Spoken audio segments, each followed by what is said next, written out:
Welcome to this GiftWorks video. In this video, I want to talk all about the new and improved features that we've included in GiftWorks 2014. GiftWorks 2014 is going to be released in late August of 2013. If you're using any of the previous versions of GiftWorks, you're going to easily be able to upgrade to GiftWorks 2014 so that you can take advantage of the new and improved features that we've included. If you're a Smart Plan customer, you're going to receive the upgrade at no additional cost. An email will be sent to you about 5 to 7 days after the public release, and it will contain upgrade instructions and your license key. If you're a GiftWorks Anywhere user, you're going to be upgraded to GiftWorks 2014 about 2 weeks after the public release. As always, we're going to continue to grow and invest in GiftWorks so that it can be the best solution available for nonprofits everywhere. We hope that you see that the features that we've included in GiftWorks 2014 demonstrate our commitment to GiftWorks, and hope that you can use GiftWorks 2014 to continue to do the work you need to do so that you can accomplish your mission. Well, let's take a look at what we've included in GiftWorks 2014.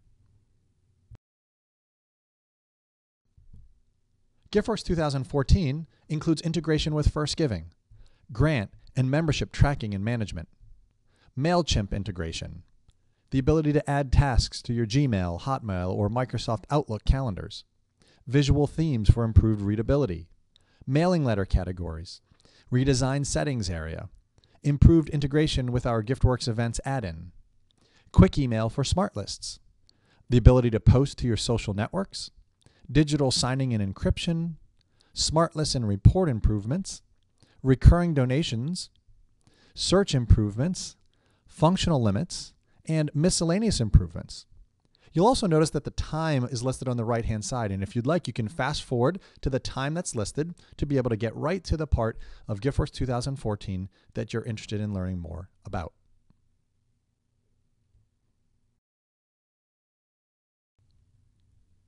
GiftWorks 2014 includes integration with First Giving. The First Giving integration with GiftWorks is going to allow you to process credit cards while entering a donation. You're not going to have to go to a virtual terminal or a credit card machine and enter the credit card transaction there and then come back to GiftWorks and enter it into GiftWorks. You're going to be able to do it all within GiftWorks. You're also going to be able to raise money online using a free Donate Now button on your website or a link in emails, social media, and more. Remember that transaction fees will apply. Lastly, you're going to be able to download donations quickly and easily into GiftWorks. Any donations that you receive from your website, from your social media, you're going to be able to download those with a couple clicks of a button into GiftWorks, eliminating any double entry. The best part is that the setup is fast and easy. There's no extensive forms, no complicated setup. A couple clicks and you're going to be able to start processing credit cards within GiftWorks and receiving donations online. I want to show you more about how this integration between GiftWorks and First Giving works, and we've dedicated another video to understanding more about it. If you go to giftworksconnect.com/firstgiving, you're going to be able to see a more extensive video that actually shows you how the integration works and shows you how you can get the most out of the integration between GiftWorks and First Giving.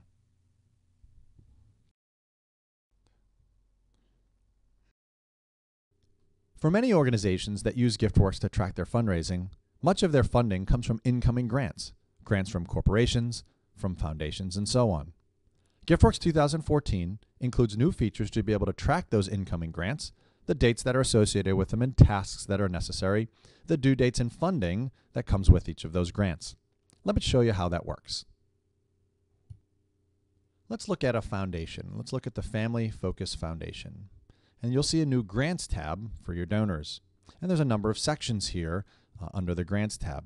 At the top, you're going to see this grant funder details. This is just basically providing information about the foundation itself or whoever the grant funder might be. You'll see a grant summary, which will kind of show you kind of a measurement across all the grants. We don't have any grants just yet, but we'll see that in just a little bit. You'll see open grants, active grants, and closed grants as well. But before we actually get started setting up a grant, we should probably head over to the settings area to take a look at some of the things you might want to set up that might be helpful before you actually start entering grants. So let's go over to the settings area, go under Fields, Lists, and More, and under Change GiftWorks Built-in Fields, you're going to see a number of fields related to your grants. Let's just start at the top. Grant funder types. This would be defining the different kinds of funders that are giving grants. So you might see corporate giving programs, foundations of all sorts, faith-based grants, associations, and so on. So you want to make sure you set up this list to match the kind of funders that you might be working with or pursuing as part of your grants. You can use the common tools inside of GiftWorks to rearrange these up and down, to sort them, to hide them, different ones that might be obsolete. You can always add, edit, or delete ones that are in this list. When you're all set, you can simply click the Save button. That's grant funders. Grant managers would be those people within your organization that are managing those grants. So let's just put in a couple things. I'm going to actually locate, it would be based off a donor that's in GiftWorks. Let's see if I'm in here. There we go. Steve Faithful is in there. I will add another manager. Let's just add a new donor. And we'll just say Susie Grant Manager. We'll go through and just add this real quickly. There we go. Great. So I have a couple grant managers in there. And those would be people in your organization who are coordinating the grants or managing the grants for your organization. Grant ratings would just be a sort of subjective rating system that you can put in place to determine kind of the quality of the grants, or the maybe even quality / priority of those grants. We give you a number of options to begin with in terms of any time you use GiftWorks. You'll have excellent, good, fair, and poor. You can always go in and modify those to match a rating system that's appropriate for you. Grant response reasons. These would be reasons that whether it be a grant was accepted, you were awarded a grant, or you were declined. This would allow you to kind of define the reasons. In many cases, it might be that these would be rejection reasons, why you didn't get the response you were hoping for, and you can see these, and these would be good for tracking for the purposes of future evaluation of future grant submissions and things like that. So keep that in mind. Grant statuses would be the statuses for your grants. Now, at a high level, we give you a status type. The status type, basically, and we can look at this, status type would be you have in process, submitted, approved, and then you either have closed, declined, closed, approved, or just closed. So we sort of give you a number of different high-level status types. You can name them. So if you have a process, perhaps you have a new in your new status. You want to create a number of different steps within your organization to track those all within the new status type. And you can kind of think about this as a stage. So in the new stage, maybe you have assignment to grant manager, that sort of thing. So you can come in and actually assign them, assignment to grant manager. Maybe you have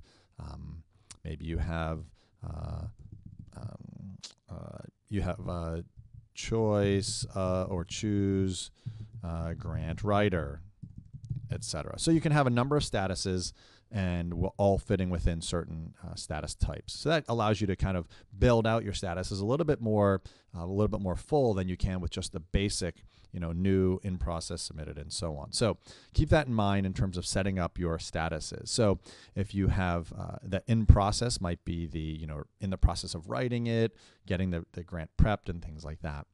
And then so on. Submitted, you might have a number of different statuses within that status type. You might have submitted, you might have you've checked on the status of it already. Maybe you've called to check or written email to check the status of your submission and so on. So you can have a number of different things that you can build out to really make your statuses pretty full. That's under grant statuses. Grant targets would be really the targets for your grant. We just given you a number of maybe it's for what the purpose is going to be for. Clearly, you'll need to fill out targets that are appropriate to your organization and the grants that you're pursuing. Grant types would just be the different types of grants you might be seeking. And for many grants, they have a pretty typical categorization. You can go in and either modify this list so you can specify the types of grants that you're pursuing. And then grant writers, this would just be a list of the grant writers. So we'll go in and I'll just add a grant writer. Let's just find someone. There we go. I just have one grant writer in my organization. So once you've defined all those grant options in terms of in the settings area, you're ready to get started with your grant. So let's go back to donors. We'll go back to the Family Focus Foundation, and we'll come under grants. Now we're ready to get started adding a new grant. So let's go ahead and add a new grant. And we'll just call this the new classroom curriculum grant. And I'll just say seeking to fund new curriculum. And click on next. What is the type of grant? We'll just call this is a maybe education, or what was something in here, events, scholarships. We'll just pick a project program support. What is the status of it? So right now you can begin to see the new statuses. So we have assignment to grant manager, choose grant writer, etc., new in process. So I'm just going to assign this because this is a brand new grant. We'll just say we need to, and we're going to skip right over these. We're just going to go right to new. When is the grant application due? The grant application due pretty soon, couple weeks. What amount will we'll be requesting? Well, the grant's been publicized that it's a $100,000 grant, so we're going to request the full amount. Who will be managing the grant? So I'm going to say Steve is going to manage it. Who will be writing it? John will be writing it. What's the quality of it? I think this is a pretty good one. Click on next. So I've provided some basic information about my grants, and now I can verify the information about my grant. Now I'm going to go ahead and finish this, and I'll see now that my grant has been added. Now I'm seeing the layout of this grant. This is all the information related to my grant so far, and each grant has a summary tab, a donations tab. That would be donations as in, assuming that you've been awarded this grant. These would be donations that come in as a result of that grant. You have notes, tasks, and files that are specific to your grants, and then you have a history that shows grant activity. So let me go back to the summary, and I'm going to click on the Family Focus Foundation. So we can actually see, if we remember, this is under the Grants tab for this donor. You can actually now begin to see I have my open grants. And this open grant simply shows me ones that are in the process. I haven't began to receive. I wasn't awarded it. I was not, I was not given this. We have not been given this grant yet, and so right now it's an open grant, and I have not submitted anything. But I need to go in and do a number of things. So let's go in, and I can add a task related to this grant or a note. But let's just go back and view it. I'm going to go back and view this grant. So I'm viewing this new classroom curriculum grant. And I'm going to go under the Notes, Tasks, and Files tab. I'm going to go ahead and add a task because I know I need to submit this grant. So I'm just going to say grant submission. And I know it's due on the 7th. So I'm just creating a task. I might even assign it to a specific user that needs to be doing something. So I'm going to go ahead and click on Save. I know I have a grant submission that's coming up.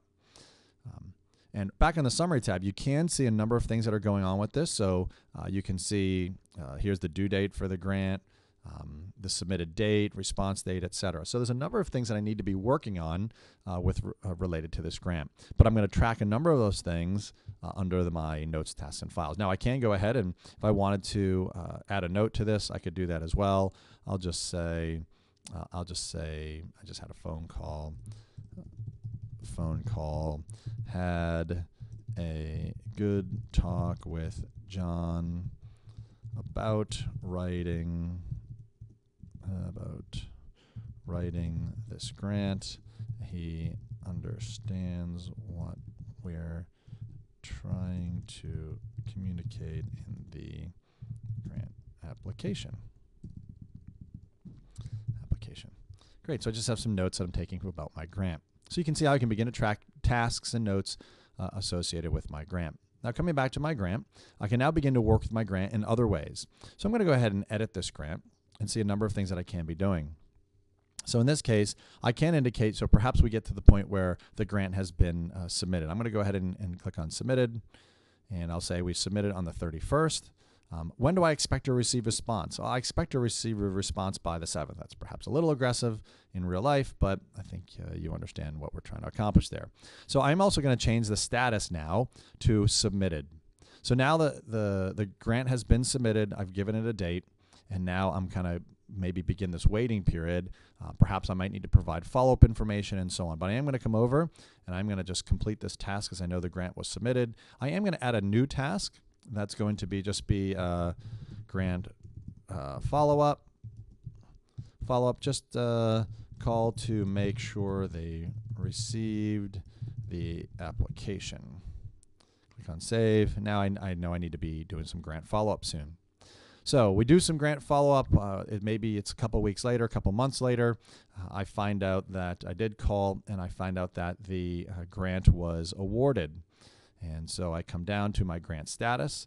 Now, it's very possible if my grant was declined, I come in here and save. It's going to ask me, it's going to say a grant date is required, a response date is required if the grant status indicates that the grant has been approved or declined. So I do need to provide a response date. So I did find out on the 6th that it was unfortunately declined. I can go ahead and click on save. Now, one thing I can do as well, if I want, it's probably helpful, is to put the reason. Perhaps they say it was poorly written. Click on save, and now I've got a history that this was closed, declined, and the reason was because my proposal was poorly written. But perhaps let's be more optimistic. Let's come under and let's say we were approved. Great, and I can take out this note here, response date on the 6th. Great, I click on save. Now my grant status was approved. If I come back to my, I can begin to kind of keep an eye on my grants. You'll see now this has gone to an active grant. The status was approved. And now at this point, what I'm going to be waiting for is the funding to come in. So for my approved grant, we were awarded this. I need to actually be, maybe this grant is going to be given out in a number of different payments over time. So maybe I'll get 2 payments of $50,000 each. So one of the things I'm going to want to do is begin to track. So when I get a check from the Family Focus Foundation, I might want to come in here and I might want to add a donation. And so my donation now will be the receiving of those funds from the foundation in response to this grant. I can come down here, add a donation, and I can say I received $50,000 from this in the form of a check. And I'm going to click on next. So basic information. You'll see this, one of the options for your donations now is gift as a payment for a grant. And it's automatically selecting it. Because I started from this grant, it automatically selected that it's going to be for the new classroom curriculum grant. Now, let me just cancel this here, and I'll just go over to my donors. And if I did receive a donation from the Family Focus, I could simply say add a donation. I could simply say it was a $50,000 donation. You'll see now I do want to say gift as a payment for a grant. I would select the grant, the new classroom curriculum grant. So I just kind of took the long way around a little bit there to accomplish the same thing. So your donations now can be attributed to this grant. So I come in, I click next, I'll finish off entering the information for this. And then when I come back to Family Focus Foundation, I'll go under my grants. And what I'm going to see is under my active grants, I'm going to see that this is the new classroom curriculum grant. I was awarded, I actually didn't fill that in. Let me go back actually. Let me go under options and edit this grant. Let me say I was awarded, I should have done that earlier. Which was the awarded amount. I was awarded $100,000.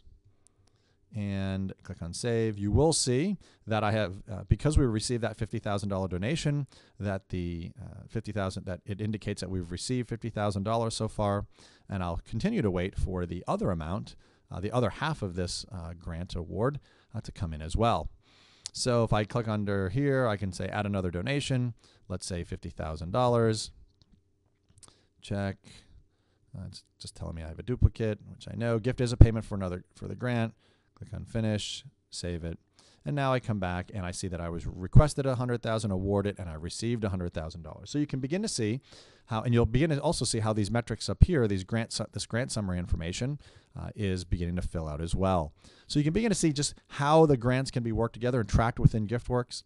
There's a number of other things that you can be doing, and keep in mind I'm just able to show you a high level of things that you can do. We'll have other videos that get more in depth with regards to the grants. I just wanted to give you a high level. I did want to show you real quickly under Smart Lists. You can begin under donors to look and say for your grant history. There's a whole number of criteria here for your grants, grant funder information. So perhaps you just want to find your people who are grant funders. Maybe you're going to do solicitation letters. I don't really have any here. Actually, let me go back. Let me show you that real quick. So we were under the Family Focus Foundation. I'm going to right click and edit this donor because we do have a new section here. Scrolling down, which is your grant funder. This foundation is a grant funder. They typically do community type grants, the grant manager, default rating, grant writer.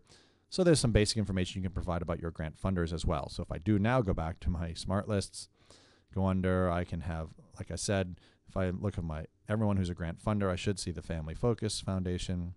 There's other information you can do about your grants, like grant history, so maybe grant total awarded is greater than $1,000. I can see who's awarded us grants of greater than $100,000 and more. There's other things you can do related to reports, and we've created a whole set of grant reports. So you'll see a whole section here called View Grant Reports, and you'll see reports of all sorts. Grant summary sheets, which sort of print out a one-page per grant sheet, grant history. You can look at grants by all sorts of types, funder types, grant type status, etc. Top grants, grant analysis reports, and things like that. So make sure you check out all these things related to grants. Now, I know I've given you a high-level overview. I hope it's been helpful in just helping you to see a little bit of what you can do with grants. Keep an eye out, like I said, for other videos that get more in depth about our new grant capability that's included in GiftWorks 2014.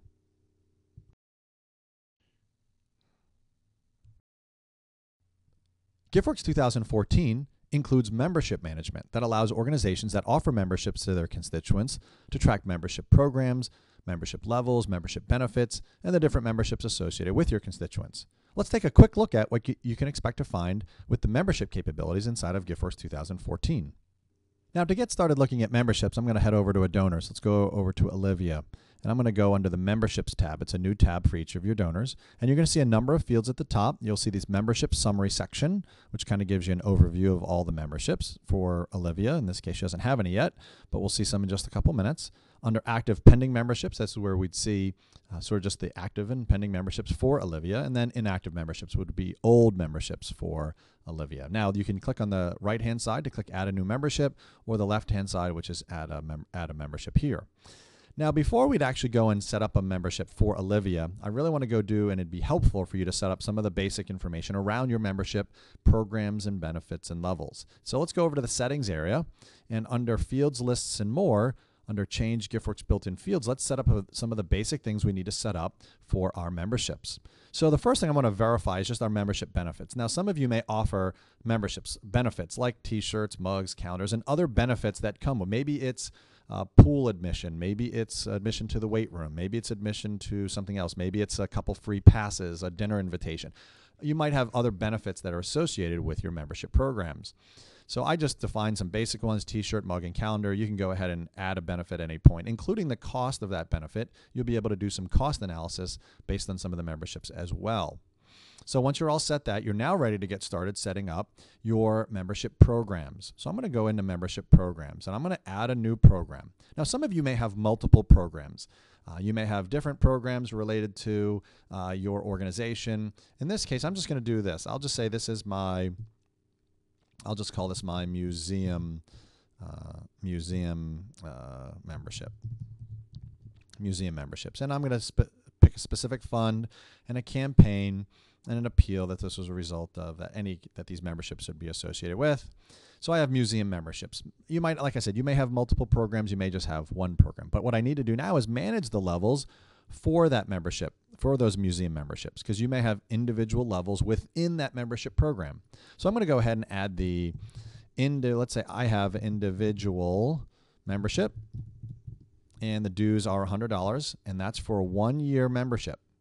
And you're going to indicate when you do create a membership for this for a donor, you're going to indicate when would you want it to start. Well, I'm going to say the date of entry. You could back it up to the first of the month, when you're going to, depending on when you're going to enter it, or the first of the year. But I'm just going to put the date of entry. And you want to indicate what benefits this individual membership is offered as well. In this case, I'm just going to say they get a calendar. And I'm going to click on Save. I'm going to add another level, which is the family level. And I'm just going to say the dues are $200 for a 1-year membership, and it's from the date of entry as well. And I'm going to say the families get a mug and a calendar, and click on Save.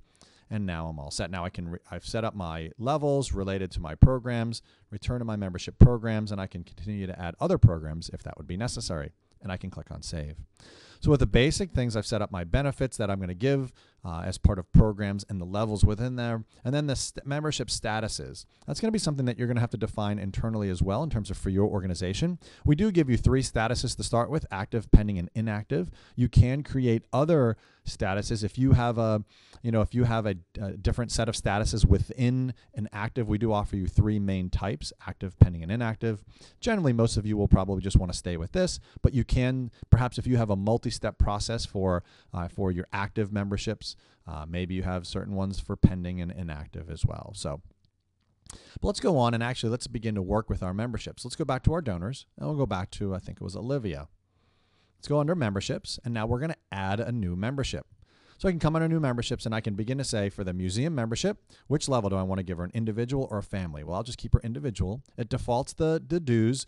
It defaults the start date. So it's right now it's defaulting to the day that I'm entering it, so that today's the 27th. Now, if I had set the start date when I was setting up this membership level to the first of the month, it would default to 8/1. Or the year, I think it would have defaulted to the first of this year. So keep that in mind when you're entering those. You can go ahead and modify these as you are entering, as you're entering your memberships. The status active. This is an active membership at this point.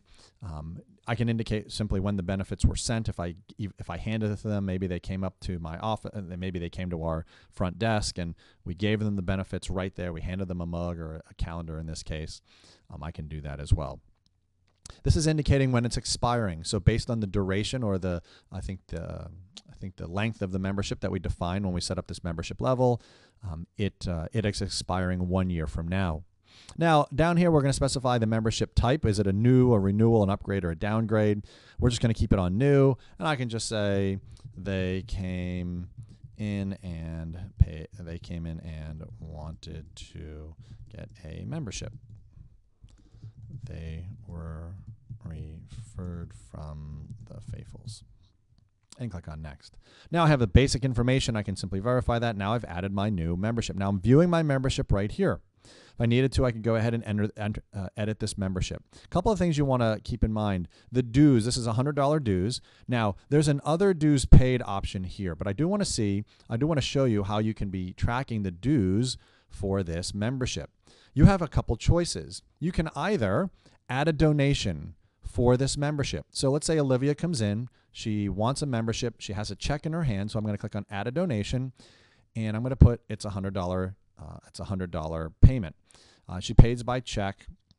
I click on next. Now you'll see this gift is a payment for membership, and it's related to her museum memberships, individual memberships. That was from today. So you can see how you can relate your donation to the membership so that for this specific membership, you know that it was paid via this donation. Now, some of you may not want your membership amounts to be sort of part of your memberships, meaning your donation amounts to be part of your memberships. So you can make a choice. You can either, you'll notice there's other dues paid and donation dues paid. We give you the flexibility that you can either say, I received $100 in donations that I matched or attributed to this membership, or I can just come in and pay $100 here. You probably wouldn't want to enter it in both. Since I've already received a donation that's attributed to this, I probably just want to let that stay the way it is. Now, I could come under here. I can delete, if I didn't want this, let me just delete this gift. I can go back to Olivia and I can simply say, edit my membership, so I can say $100 was paid that way. That's if I didn't want it to be attributed to her. I didn't want donations to kind of be attributed to her membership. So you see that the dues were $100, the total dues paid was $100 as well. And that total dues paid will either pull it from other dues paid or the donations that were attributed to this membership. So hopefully that gives you a general idea on how you can work with that. Now, there's other things you can be doing with your memberships. So for instance, for Olivia, we could go over to Olivia's memberships, and I'm going to go under her memberships, and I see that she has her individual membership that goes from 8/27, and I've actually shortened it to expire on 8/31, so not too far from now. It's about 3 or 4 days away. And so what I'm going to do is I'm going to add a new membership or another one. In this case, what I'm going to be specifically doing is renewing her membership. So let's pretend that Olivia calls me a number of days before, and she lets me know that she would like to renew her membership. So I go in and I simply click on renew. That's going to bring up a screen to basically enter another membership for her. So I'm going to keep the dues the same. The start date is going to start on 9/1 since her old membership expires on 8/31. So this one's going to pick up on 9/1 and it'll go to 8/31 of the following year. Down here under membership type, you can mark membership types as new, renewal, upgrades, or downgrades. So in this case, I'm just going to keep it as a renewal, and I'm going to click next. Now, I'm trying to set the status to be active, but I already have an active membership for Olivia. It's the one that it's active until the 31st. So GiftWorks is going to let me know that I can't set the one that I'm trying to add, I can't set it to be active. So what it's letting me know is it's giving me some options. In this case, what I'm going to choose is to say, I want to set the one that I'm adding right now, the renewal, to pending. Because until September 1st arrive, the old one should be active. And so I'm going to set this one to be pending. I'm going to verify everything, and now I'm going to go back to Olivia's memberships and show you that we have one active that goes from 8/27 to 8/31, and then starting on September 1st, running through August 31st of the following year, she has another membership, but that one's currently in a pending status.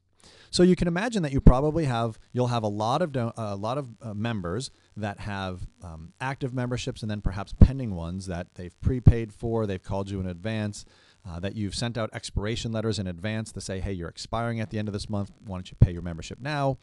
And that you're going to want to set these up in GiftWorks to be able to be pending until that day arrives. Now, you can imagine if you have a number of members that have pending memberships, you're not going to want to have to remember to go into each of those and set their pending membership to be active and to deactivate their old one. So you can go to on the home screen on the right-hand side under your reminders, you'll see under this case, you have 2 donors with a membership that needs to be addressed. And there's a little process memberships link. That'll take you to a tool that we've built into GiftWorks. And you can get there as well by going to the settings area. Under Tools, Updates, and Integration, you can click on Process Memberships. That's the same tool that was referred to by the link on the home page. This tool is going to do 2 different things for you. As you can imagine, like I mentioned earlier, you might have a number of pending memberships that need to be made active and to deactivate the old one. And you'll notice that this member right here, Winnie Brown, has an active membership that needs to be deactivated, and then needs to activate the pending membership. So it's effectively swapping out the old membership for the new membership and deactivating it. So we'll go look at Winnie Brown in a second, but I am going to process her. And also for Fern, as you can expect, many on a daily basis, you might have members whose memberships are expiring and they have not renewed. So we also give you a tool to be able to see all the donors all the members whose memberships are expiring and that you're going to want to actually deactivate their member. So we're going to look at Winnie and Fern in terms of the actions that have been done to them. And so I'm going to just then go ahead and click on the Process Memberships button. It's going to mark them with this information here. Process the membership. I'm going to go ahead and do that. It's processed both of them. You'll see memberships activated was 1 and memberships deactivated was 2. So let's go look at Winnie and Fern to see what it did. So if I go and look at Winnie Brown, she might be on this list. Let me just look her up. So we can look at Winnie. We can look at her memberships. So what we see is Winnie had a membership that expired on the 26th. And so that's the one that she had a pending one that was made active, and so that one runs from 8/27 to the following year. And then she had a pending one that was made active and an active one that was made inactive. So we see this inactive one that was brought down here. The other one was also Fern. We can also look at Fern. Fern under membership, she had an active membership that expired on the 25th of August, and she did not have a pending one that needed to be that was going to be activated. So all we did was take an active membership and we inactivated it. Now you can come under the options link and renew hers if somehow Fern came along and wanted to renew her membership at that point. You could go ahead and do that. I'll just set it for starting on the 25th. I'll backdate it a couple days, and I'm all set. I can go ahead and click on Finish, and now that's an active membership for her. Under memberships, you'll see now that's her active membership. Keep in mind that you can also, once ahead, go ahead and pay the dues, doing the add a donation. I'm going to receive her dues in this case, which was $100 dues. You'll see that the gift is a payment for a membership. Go ahead and go through there. And now I've paid the dues under memberships. We see that the $100 was paid. Now, in terms of tracking all this and doing some reporting around memberships, you're going to have access to plenty of criteria through your smart lists. So you're going to want to be able to create a smart list under donors, and you're going to see a whole new section of membership history. And so you can look up under membership history under all the criteria, and you can see in terms of, let's say, we can come under here to say any active memberships that they have outstanding dues, and then we can say is greater than 0. So anyone who's got active membership dues that need to be paid. So we see that Winnie has a membership that hasn't been paid. So you can use this smart list, to be able to create a number of smart lists that are going to help you manage also your memberships. So whether it be expiration dates that are coming up. So maybe you want to say create one that expiration dates are in the next in the next 20 days. So I can say, click on done. I have Olivia's expiring in the next 20 days. And maybe I want to add a status. These are active memberships. So maybe you want to say you can combine criteria to say maybe for a specific membership type or things like that. So there's a lot of things you can do around SmartList to get the most out of your memberships in terms of building this. I'll just say this. I'll just save this as subscriptions expiring in the next 20 days. You can click on save, and then you can begin to manage. You can do send mail to be able to send expiration letters and things like that. Now, over on reports, you can also check out all the membership reports we've added. You'll see a new category for membership reports, and you'll see a number of different things like membership history by program, by level, by status, and so on. So you can check out all the different reports that are going to help you manage your membership. Remember the tools that are available to you under Tools, Updates, and Integration, Process Membership Tools, and back on the home page, the reminders that'll help you manage your memberships.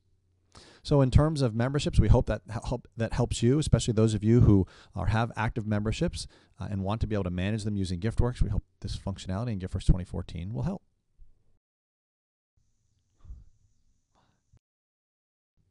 In GiftWorks 2014, we've included the ability to synchronize and integrate with MailChimp. MailChimp is an online email service provider that allows you to store and send information to email recipients and subscribers. I'm going to show you real quick in GiftWorks 2014 how you can integrate with MailChimp and some of the benefits it provides to you. Let me start by going over to the settings area. And I'm going to go under Tools, Updates, and Integration. And you'll see an option that says Email Services. In addition to MailChimp, we already integrate with Constant Contact, and we've added MailChimp. So let's get started setting that up. So I'm going to click on the option to synchronize with MailChimp. And the first thing I'm going to need to do is click on Connect to MailChimp. Now I'm going to move through this pretty fast, this demonstration pretty fast. We are going to be producing a video that's going to be more in-depth training for the integration with MailChimp, and you'll be able to see that video clicking on this link. Check out this video to see how they work together. But for now, I'm just going to go through it pretty quickly just to kind of show you how it's used. So right away, I've connected to MailChimp. And now I'm going to click the next button, and I'm going to view my MailChimp lists. I'm going to choose one MailChimp list. GiftWorks only has the ability to integrate with a single MailChimp list. Now keep in mind a MailChimp list, the terminology that MailChimp uses is a bit different than Constant Contact. So if you're watching one of our videos between Constant Contact or MailChimp, understand that the terminology is a bit different. In MailChimp, you choose a specific list. This would be like the specific main group of subscribers that you're interacting with. So I'm going to choose the GiftWorks MailChimp list. I'm going to choose a default list, which I'm just going to leave that the group 1. And I'm now going to choose some specific options around the individual groups that I've defined in my MailChimp list. So I trust that if you've used MailChimp, you're probably pretty familiar with this terminology. And I'm going to choose some basic options. Now I'm going to choose some more extensive options as has to do with the specific synchronization between GiftWorks and MailChimp. So one of the things I'm going to do is synchronize all fields between GiftWorks and MailChimp. You are going to want to click here to map your fields between MailChimp and GiftWorks. So I'm going to go through and just quickly choose first name, last name, middle name. I'm going to choose home phone, address line 1. I'll just go through these, address line 2. I'll click on state, postal code, country, company name, work phone, and depending on what fields you've defined in MailChimp, you may or may not have all these available as well. So just keep that in mind as you're synchronizing or mapping these fields together. So I just chose some basic information. I'm going to click on Finish, and I'm also going to choose this preference, and I'm going to add new donors as contacts to MailChimp. Actually, no, I won't do that. I'm just going to say only synchronize email and list on the first time synchronization. So all this, these couple options, and like I said, we'll have a more in-depth video that will talk about training regarding many of these options. I just want to show you at a high level what this is doing. So I'm going to connect GiftWorks and MailChimp together. You'll see it's going through, and it's going to do that. It's processing my contacts. Once it's all done, I'm all complete. Click on Finish, and now the integration between GiftWorks and MailChimp is all set up. Now let's show you a little bit of how that's going to help. Let me click on Donors at the top, and I'm going to see that I have a number of contacts that have been brought in, or number of donors that have been brought in from my MailChimp lists. So I can see Bobby Dillon right here. I'm going to double click on Bobby Dillon. I see that his email address is bobdillon1@hotmail.com. I see that he's on this group, this another group, that's group 1 in MailChimp. I'm going to actually go ahead and I'm going to add this donor to another MailChimp mailing list, like the customer groups. I'll call it the customer groups. Click OK. You'll notice that I can now see that this is pending synchronization. I'll need to go through a process where I actually update GiftWorks and MailChimp together, and I'll do that in just a moment. I'm going to do a couple things here. I'm going to edit this donor's name as well, and I'm going to just change it to Bob Dillon. I'll just change the display name as well to Bob Dillon. Click on Save, and I'll have information. So let me go over to MailChimp so I can show you a little bit. So you see Bob Dillon is right here, bobdillon1@hotmail, and you see Bobby Dillon. If I click on this, you'll see the information right here. Now I'm going to synchronize over from GiftWorks. Let me go back to GiftWorks. I'm back on GiftWorks, and I'm going to go to Settings because I need to synchronize between MailChimp and GiftWorks. So I'm going to click on Synchronize with MailChimp, and I'm going to just click on the Update Now link. It's going to go through, and it's going to process all the changes that we have. So I've updated information up on MailChimp, and I'm ready to now go up to MailChimp and check some of that out. So I'm going to refresh this. Let me go back to my lists. I'll find under my GiftWorks list, I'll come down and I'll now see Bob Dillon has been changed to from Bobby to Bob Dillon. If I click on Bob Dillon here, I should scroll down, and I should see not only is he in another group, but he's also in customer group. So we can see that he's been added to the group as well. So we haven't had to maintain any of it separately. We didn't have to go into MailChimp and make changes and go to GiftWorks and make changes. We made them in GiftWorks, and we synchronized it, and it was all updated in MailChimp. I can also do it from the MailChimp side. So I'm going to edit this information, and I'll just change it to Robert Dillon, and maybe we can even put a middle name. I'll just say Andrew.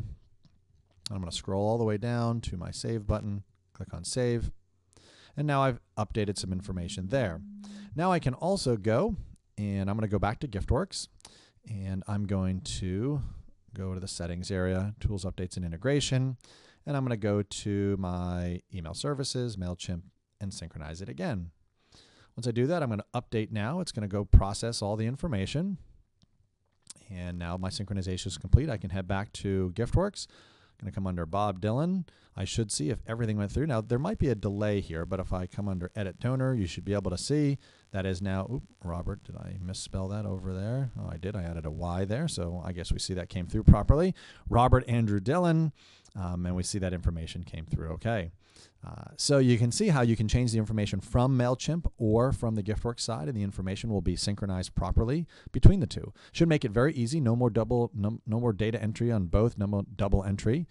There's some other things you can do as well. So I showed you how you can add them to a mailing list. If I wanted to remove, let's say I just get rid of another group. So I'm removing him from another group. Go back to the Settings area. Go back to Tools, Updates, Email Services, MailChimp, and I'm going to synchronize it again. Once I do that, and I can go back, synchronization is complete. Go back to here. Let me view my subscribers here, and we should have removed, if everything went right, if I scroll down, we should have removed him from this other group, from another group. So I think he's just left there. Let me go back and make sure. So he should just be in this customer group, which I believe that's what this is indicating, that he is just under this customer group right here. So I think we could, if we wanted to, we could add him to this other one, but we're not going to do that. We're just going to leave it right there. So he's only in the customer group. Some other things we can do, if you go under your MailChimp campaigns, we see a number of campaigns that have been sent out. We can see the results here, but we can also go over to GiftWorks and go over to Settings and go back to our Tools, Updates, and Integration. Go to Email Services, and under MailChimp, we can actually view email campaigns here as well. So it's going out, retrieving all the information. So you see all these different campaigns that have been sent out. And you'll notice that you can also process bounces from within GiftWorks as well. So if I click on here and I see bounces, I see that this email address had bounced. So what I can do is I can use this screen to be able to process those bounces. If I want to remove them from specific donors, maybe delete the email address from the donor because it's not valid, or I can update it with some information so I can go and work on those to kind of make sure I get those email addresses up to date and correct for my donor. So you can see the results here. You can also process bounces as well. Something else you can do, if I go back to my donors, Let me look for this donor. There we go. Let me click on this donor. So one of the things you can see inside of a donor over on the social tab is under the MailChimp section, you can actually see what emails have been sent to this donor. So if I went into MailChimp and I sent an email blast out, I can actually see what's been sent to this donor through Constant Contact. Another great, through MailChimp, I mean. Another thing you can do is not only see that if something's been sent out, but you can actually see other things in particular, like whether they opened the email. So in this case, I see this person was sent an email, but it does say the email was not opened and links in the emails were not, and the email was not clicked. So if I view opens, I'm going to see that he didn't open anything. I can see that he was sent something. He didn't click anything. So I can kind of get a good understanding of what my donors have been sent and then what they did in response to the mail, to the email send as well. So in terms of GiftWorks, what you're able to do is not only synchronize the information and eliminate any double entry between GiftWorks and MailChimp, but you can actually see what individual donors have been sent, how you've been communicating with those donors through MailChimp. In addition, you're able to go and view the campaigns for those that have been sent through MailChimp and even process the bounces that occur as a result of that. So we hope that integration and synchronization with MailChimp allows you to be much more efficient and easily use MailChimp as part of your ongoing fundraising efforts.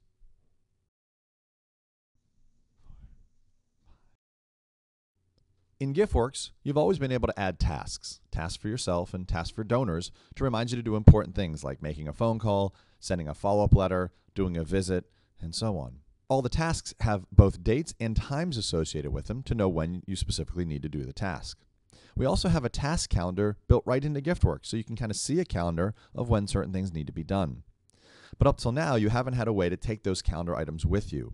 In GiftWorks 2014, we've now given you the ability to add those tasks to your online and Microsoft Outlook calendars. Let me show you how. On the left-hand side of the home page, you can click on Change My Settings. When you do that, you can choose the option to configure online connections, and you'll see a list of connections that you can make. Down at the bottom, you'll see Configure Google, Configure Windows Live, and Configure Microsoft Outlook. Those are three options that you can choose to add your tasks to calendars in those respective services. So if you have a Gmail account, you're going to be able to add your tasks to your Google Calendar. And if you have a Windows Live or Hotmail calendar, you're going to be able to add your tasks to that. Or if you have Microsoft Outlook installed on your computer, you're going to be able to add your tasks to your Microsoft Outlook calendar. So let's get started. I'm just going to configure Windows Live and Microsoft Outlook. Most of you perhaps might only have one calendar, maybe your Gmail calendar, maybe your Hotmail calendar, or maybe your Microsoft Outlook calendar. I'm going to just configure two so you can see how some things work. So let me configure Windows Live. I simply click the Connect to Windows Live button. It'll bring up a window where I'll need to enter my email address and my password. I'm using my Hotmail account for this. Once I do that, I can simply take the access code and copy it. I'm going to press Control-C on my keyboard. I'm going to come over here, close that window, and come back to GiftWorks and just paste that code right in. I press Control-V on my keyboard, and I'm going to click on Verify Connection. Once I do that, GiftWorks is going to go out. It's going to read my calendar or calendars that I have available to me in my Hotmail account. In this case, I only have one calendar, my calendar. I'm going to click the calendar because I want to be able to use this calendar to add my tasks to. In this case, I only have one. You may have multiple calendars. Perhaps you have multiple of your own calendars. Maybe you have your own personal calendar and a work calendar. Maybe you even have other people that share their calendars with you so that you're able to add tasks to their calendars as well. So you want to keep that in mind when choosing which calendars to add your tasks to. Click on Finish, and it says I've successfully connected to Windows Live. I can do the same for Outlook, and this would be Microsoft Outlook that would be installed on your computer. Once I click Connect to Outlook, it's going to read which calendar is available to me in Outlook, and I only have one there as well, and I can click on Finish. And now I have both Windows Live or my Hotmail, and then I have Microsoft Outlook calendars available to GiftWorks as well. So let's go over to my donors, and I'm going to double-click on this donor, Storm. Once I do that, on the left-hand side, I'm going to click on Add a Task. And so I'm going to add a task for this donor. I'm going to say I need to make a follow-up phone call, and I'll just say talk about volunteering. Once I do that, I'm going to choose the date and the time. It's defaulting to tomorrow, and I'm going to at 10 a.m. And I can click on, I'm going to actually first make sure I add this task to my online calendar. So I'm going to click on I'm going to choose which calendar I want this task to be added to. In this case, I'm going to choose the Windows Live. That is my Hotmail calendar, and I won't choose my Outlook. If you wanted to, you could add it to both calendars at the same time. Like I said, most of you will probably only have one calendar. But I'm going to add it to my Windows Live calendar. Click on Save. Once I do that, you'll see it says Posting Task to Windows Live. Now, if I go over to my Windows Live account, let me open this up real fast. I'm signing into my Windows Live account online, and I'm going to come down to Calendar. This is my calendar online. If I do that on the 28th at 10 a.m., I'm going to see, if I click on this event, I'm going to see follow-up phone call. If I view the details of this, I'm going to see talk about volunteering. And that's great. So it's been added to my Hotmail calendar, and I'm ready to kind of take it with me, whether it be on my phone or my laptop or whatever. And so now I'm going to go back into my task. I have 2 tasks for Storm, so you'll see this one, follow-up phone call, talk about volunteering. I'm going to double-click on this task, and instead of maybe saying volunteering, I'm going to say talk about giving to the fundraiser. And I'm going to just say, I'm going to add it once again to my online calendar. In this case, this task already exists, and you'll notice this little note at the bottom that says, if this task already exists on your calendar, the task will be updated. So let's go ahead and add that. What it's going to do, I'm going to save it. Posting task to Windows Live again. Let's go back to Windows Live and check out this task. If I click on it and I view the details of it, it now has been updated to say talk about giving to the fundraiser. So if you have tasks and you add them to your calendars, you're going to be able to update them through GiftWorks as well. As you continue to track your tasks, whether you're tracking your own tasks or tracking tasks for others, you're going to be able to use this to make sure that those tasks are added to your online or Microsoft Outlook calendars to be able to take them with you and be reminded of the things that you need to be doing.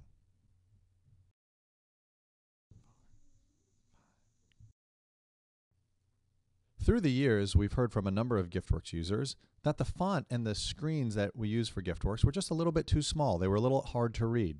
And so people had requested, could we make the screens and the font bigger to make it a little bit more comfortable to use GiftWorks? And so what we've done in GiftWorks 2014 is included a new ability to choose a visual theme. So if you click on choose a visual theme, it's going to tell you you need to sign out if you're already signed in. Once you do that, you're going to have the option to choose either the GiftWorks default theme, which is just the one that comes with GiftWorks normally, or the ability to choose GiftWorks Large. It's a theme that says, and the description right below there just says this theme contains larger fonts for easier reading.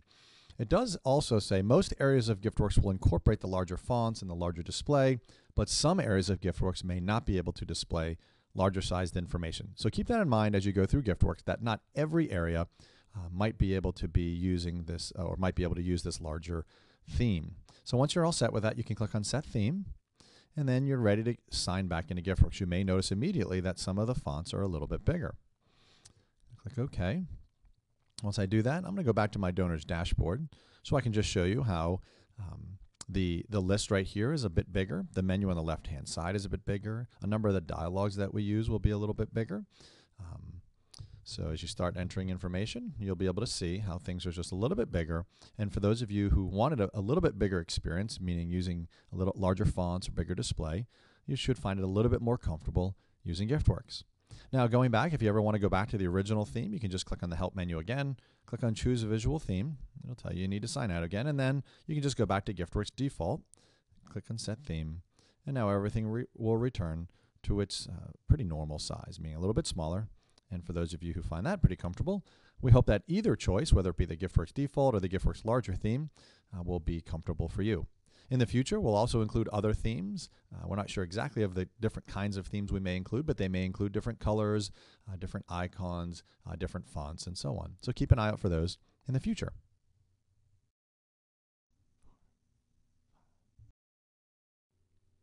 In GiftWorks 2014, we've given you the ability to manage your letter categories. So let's go over and take a look under the Mailing Center. I can get there by clicking the Mailing button at the top.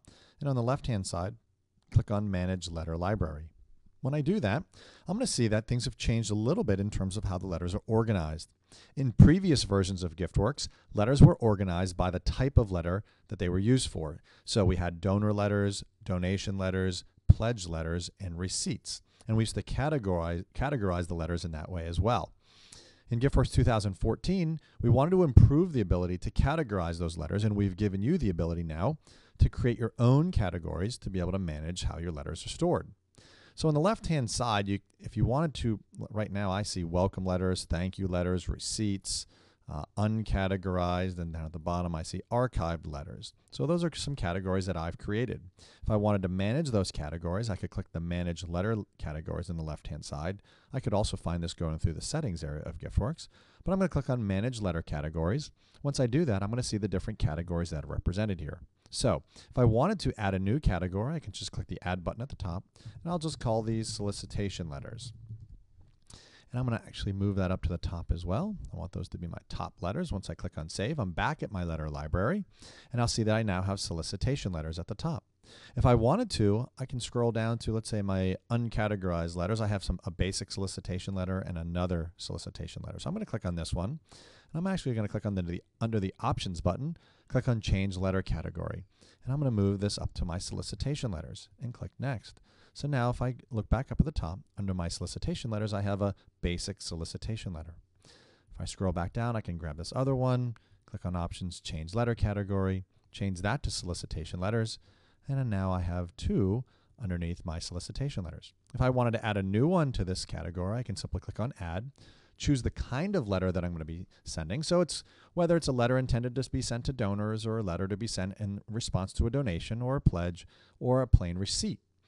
So I'm going to choose Add a Letter for Donors, since most of my solicitation letters will probably be intended for a list of donors. And I'm just going to call this I'll just call this my holiday solicitation letter. Oops, and I should have chose the category. So I'm going to click on Save. I'm going to scroll down because it probably fell into my uncategorized letter. There it is down at the bottom. I'm going to click on Change Letter Category, bring that back to solicitation letters. And I'll try that again by clicking on Add Letter for Donors. And I'm just going to call this I'll just call this my New Year Solicitation. And I'm going to choose the solicitation letters category. Click on Next. And I'll just call this, It's a New Year, Make a New Donation, and click on Save. And now I have a new letter that's in my solicitation letters category. These categories, one of the things to keep in mind about these categories is because now you're going to be able to put different types of letters in different types of categories, meaning a letter for donors or donations or pledges or receipts, you're going to be able to put them in. You may be able, during the mailing process, which I'm going to go over, so I'm going to just send out my welcome letters right here. You may see a slight warning, and I want you to be aware of what that is. If I come under Select Letter, and if I click on let's say my basic solicitation letter, that's no problem. That's a letter that's intended for a list of donors. But in the case, perhaps I choose a letter that's more intended for something like a donation, but I'm sending it to a list of donors.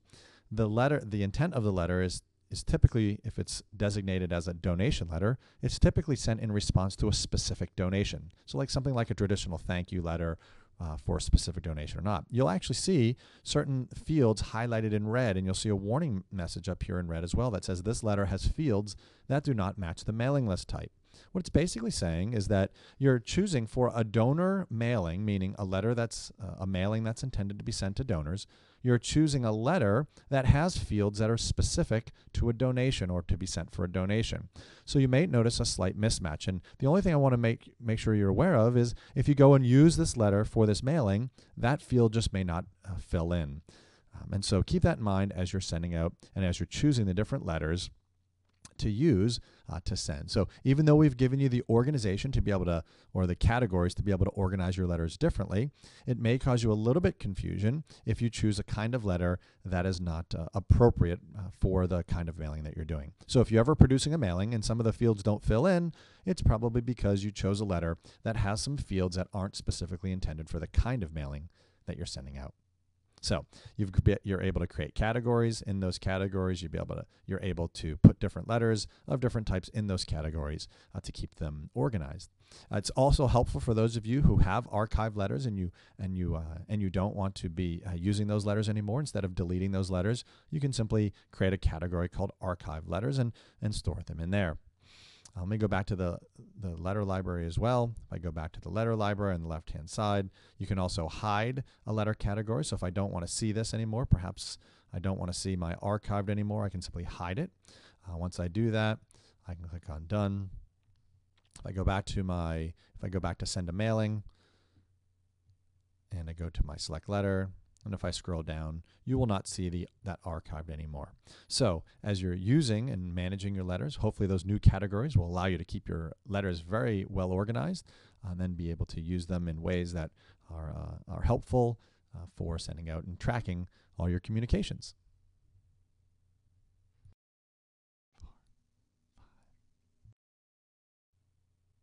In GiftWorks 2014, you're also going to notice that the settings area of GiftWorks has been reorganized in a way that we hope will be a little bit more efficient and a little bit more effective for you. So by clicking the settings button at the top of GiftWorks, you're going to get to the new way that the settings area is laid out. Let me just run through them very, very quickly. First, at the top, you're going to see organization options and setup. And in there, we've kind of included all the options that you're going to want to set up as part of your organization. This would include your organization information and other preferences related to using GiftWorks.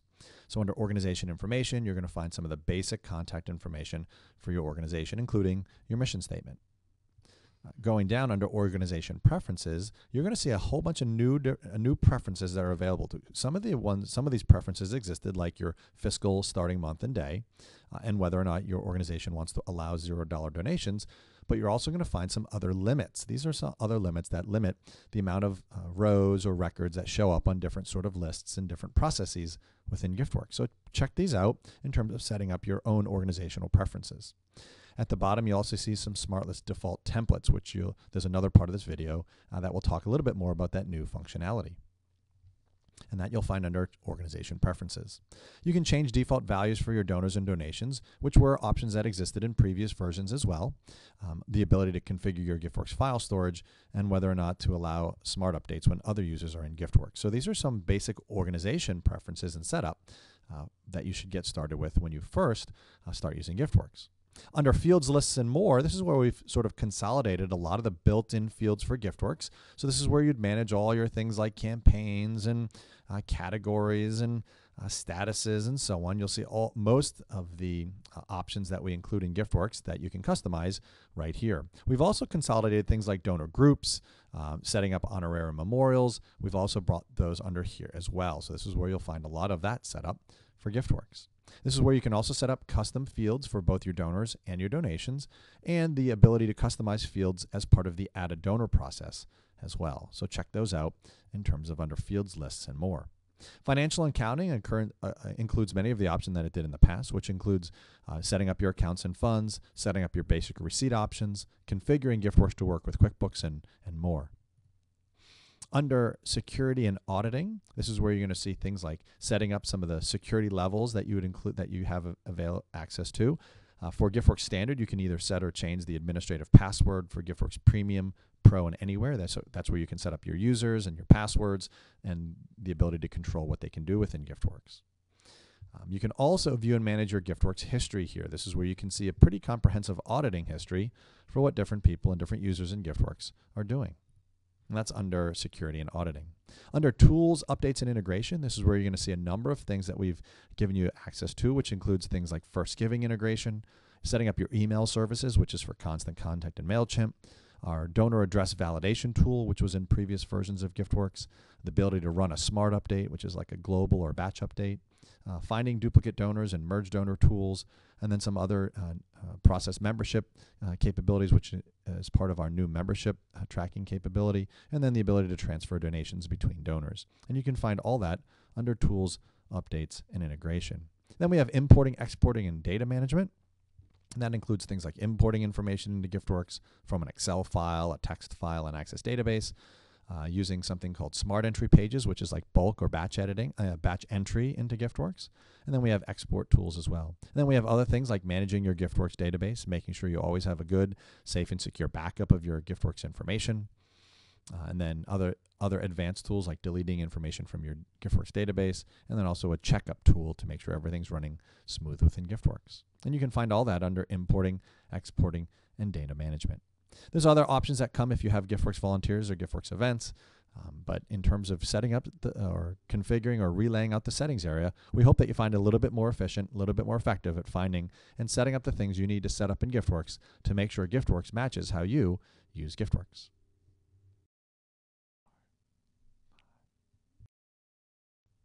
GiftWorks 2014 also includes improved integration with GiftWorks Events. GiftWorks Events is an add-in for GiftWorks that allows you to manage all your events. So I want to show you just a couple of the improvements that we've made. The first and foremost improvement that we made was the integration regarding the finances of an event. So if I go over to my events and I just go to manage my events and I just say my dog days fun run, and I'm going to go to my reservations, I can see that I have reservations against this event. So for instance, this first one for Stephen Blunt, he's got a reservation that his reservation total is $50. He has made 0 payments against this, and so his amount due is still $50. If I go to edit payments, this is a new option which we allow you to come in and manage the payments associated with this reservation. We give you 2 different ways of adding payments for your event reservation. The first is this other payment. You can hover over here to get a little bit more of a definition on what this other payments is, but this would be for those of you who don't really want to use donations as the mechanism for paying for your events. Some people really want to keep event money separate from their donation money, but some, and we feel many of you, want to use donation payments or donations as payments for your events. And so we give you both options. So first, you can come up to change. This change will basically be changing this other payments value. So I can come in and just make, say, a $50 payment. If I do that, the total expected is 50, the total payments is 50, and so the current amount due is 0. If I return, I'm going to see that on this for Stephen, the total amount, the amount total was 50, he paid 50, and the amount due then is 0, and he paid a total of $50. So we can see how that one specific other payments option worked. Now I'm going to go ahead and just clear that out. But because I want to use donations to pay for my event reservation instead of just this other amount. So I'm going to go ahead and click on Add Donation Payment. So I'm going to just say $25. I'm intentionally, actually, I'm just going to do $10. I'm intentionally not doing the full amount of his event reservation. And I'm going to click on Next. And I'm just going to put in check number 1, 2, 3. And you're going to see this new option, gift is associated with an event. And it lists this specific event right down here, the Dog Days Fun Run, Summer 2011. So what we've added is the ability to associate this donation with a specific event. Click on Next. I'm going to finish out my add a donation process, and now I come back to my event reservation, and I'm going to see this reservation payments where I can see that the total expected was 50, the total payments have been $10, so $10 from a donation payment, the current amount due is 40. Now I could, if I wanted to, come in here and just say, I could just give the remaining 40 amount, just sort of a fixed amount through here. I could also set this just to maybe another $10, and I'll see that I have $30 left over. So you can see how you can kind of even mix and match between your donation payments and your other payments as well. So I'm going to just clear this back to 0. I still say I have $40 due. I go ahead and return. Now I'm going to show you a different way. We still need to pay $40 toward this event reservation for Stephen. So I'm going to actually click on his, I'm going to just view the donor. So I'm going to go over and just view him. I want to show you another way that you can do this as well. On the left-hand side, when viewing Stephen, I'm just going to click on Add a Donation. And I'm going to click a $40 donation. Click Next. I'm going to get to the part where it says, now I need to manually, because I'm kind of doing it a little different way, I just want you to see that you can do it both ways, meaning you can kind of add a donation that's associated with an event through 2 different ways. I'm going to choose this gift is associated with an event, and I'm going to select the select the event that I want to do. Now I'm going to look at his specific. I know he has a reservation already, and so I'm just going to go ahead and I'm going to pick this Dog Days Fun Run. So I've kind of accomplished the same thing, just a little different way, so you can see that you can associate any donation with your events. Click on Next and finish out adding my donation. Click on Save. Now if I go back, I'm going to go to my events, my Dog Days Fun Run Summer 2011, go to my reservations, and now I should see, if everything went well, that Stephen owed 50. He's now due. He now owes 0, and he paid a total of $50, and that was between.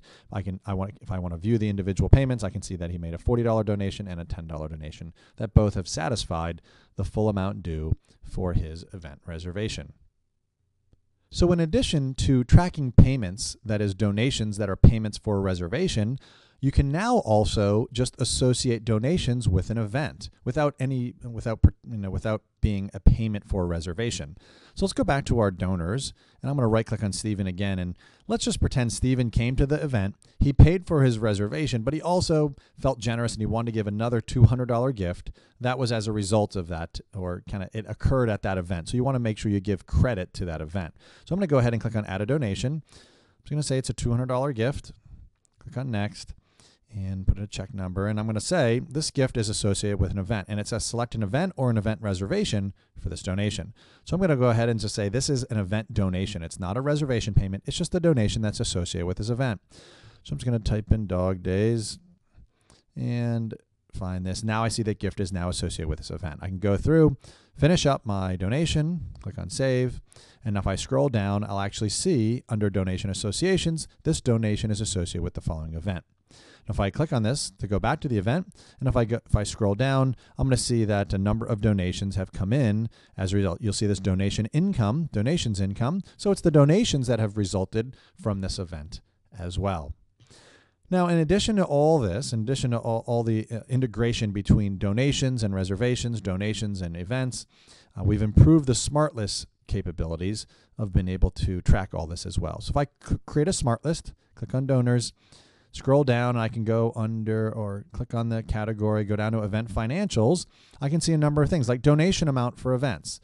So I can say, show me anything that had, anything greater than $100. If I click on next, so I see that Stephen gave in something greater than $100 in relation to an event. So I can customize this if I want to add some of these columns to be able to show some of this.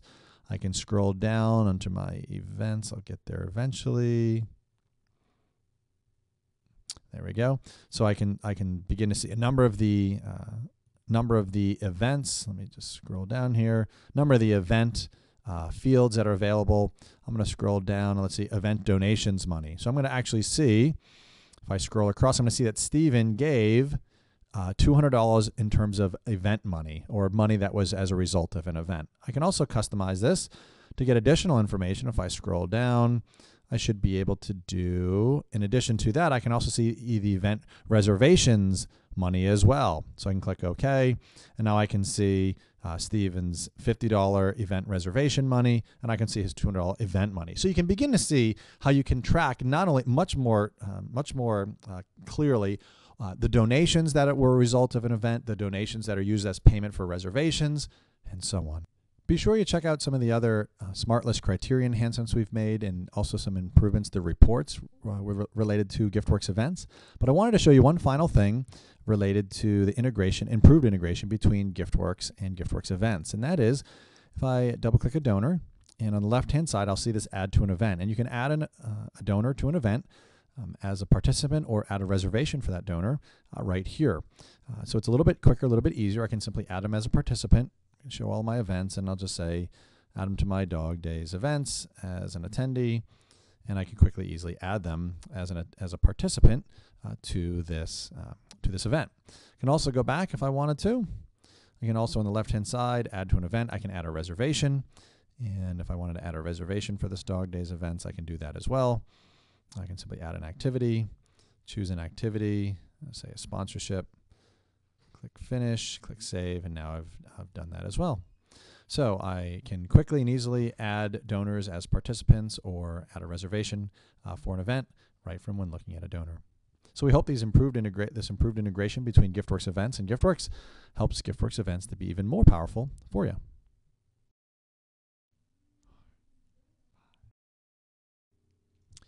In GiftWorks 2014, we've created the ability to send something we call a quick email. A quick email is the ability to communicate with a list of donors at one time using the same content or the same email. Let me show you what I mean. Let's pretend that I need to send an email to my board members letting them know that the meeting tonight has been delayed or postponed an hour. So I'm going to click on Smart List at the top, and I'm going to click on the board member Smart List right here. Now I have a list of 9 board members that I need to communicate with. and I'd like to send them a quick email. So on the left-hand side, you'll see a new option under the Send Mail option that says Send Quick Email to these donors. If I do that, I'm going to get a new screen, a new window that allows me to construct the email and determine who I'm sending this to. So I choose simply who I am, meaning my name and the sender address, and I'm going to choose the recipients, how they're going to receive it. So I have 9 email addresses that I want to send to. I have to determine, do I want to send it to do I want to include their names in the BCC field of the email, the CC, or the to? Typically, for most of you, you'd probably want to use the BCC, just in terms of email etiquette and not sharing people's email addresses that may not want their email address to be shared. You might want to use the BCC field, but you may use the CC or to fields as well. You can also indicate other emails, perhaps that are not included in this smart list, other email addresses. You can even choose other ones that to go in the CC or BCC fields as well. Under here, you choose the letter that you want to use, perhaps as the base of this letter. You can come down here and just type in, so the meeting tonight will be delayed 1 hour. So if I need to, I could just go ahead and send that content. I could also use a basic letter. So if I just wanted to use my, my basic welcome letter somewhere here, I'll just choose my basic solicitation letter, which says, please give me money. So I could choose that, or come to the meeting 1 hour late. So you could go ahead and just type in, start with some content of the letter, choose the subject. So I'll just say, postponed meeting tonight. And once I'm set, I can just simply click send. So this allows you to send what we call a quick email to a list of donors using the built-in mailing fields, using content that is specific to what you want to communicate, starting with one of the letters if you'd like to, selecting a subject, and then you're ready to send these out very quickly using our new quick email option.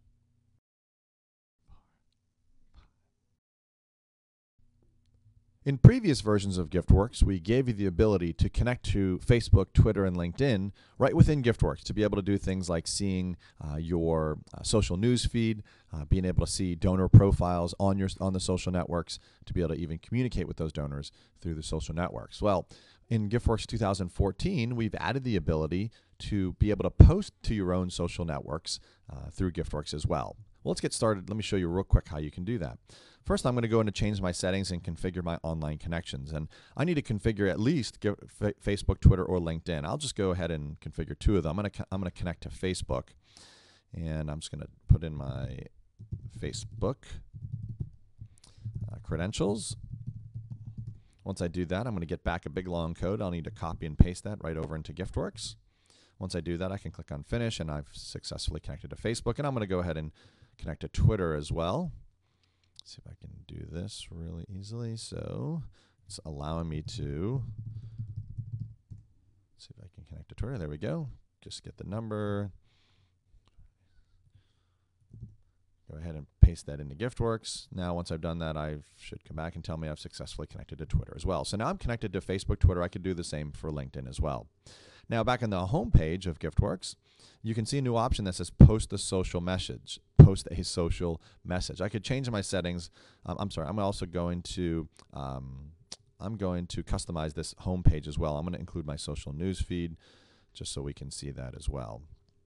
Let me actually go ahead and rearrange that a little bit. Bring that up to the top. There you go. So I can see that social news feed right here. It's going to bring back information from my Facebook, Twitter, and LinkedIn. You'll also see an option here that says post the message to your social community here as well. So either of these options will do the same thing.